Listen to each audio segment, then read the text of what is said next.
شروع اللہ کے نام سے جو بڑا مہربان نہایت رحم والا ہے۔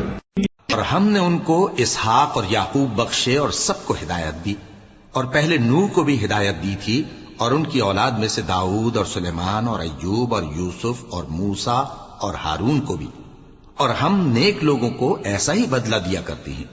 اور زکریا اور یحییٰ اور عیسیٰ اور الیاس کو بھی یہ سب نیکوکار تھے، اور اسماعیل اور الیسع اور یونس اور لوط کو بھی، اور ان سب کو دنیا جہاں کے لوگوں پر فضیلت بخشی تھی، اور بعض کو ان کے باپ دادوں اور اولاد اور بھائیوں میں سے بھی، اور ان کو برگزیدہ بھی کیا تھا اور سیدھا رستہ بھی دکھایا تھا۔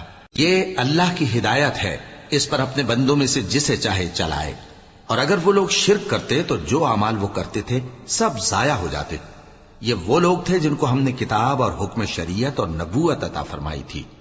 اگر یہ کفار ان باتوں سے انکار کریں تو ہم نے ان پر ایمان لانے کے لیے ایسے لوگ مقرر کر دیے ہیں کہ وہ ان سے کبھی انکار کرنے والے نہیں۔ یہ وہ لوگ ہیں جن کو اللہ نے ہدایت دی تھی، تو تم انہی کی ہدایت کی پیروی کرو۔ کہہ دو کہ میں تم سے اس کا کوئی صلہ نہیں مانگتا، یہ تو دنیا جہان کے لوگوں کے لیے محض نصیحت ہے۔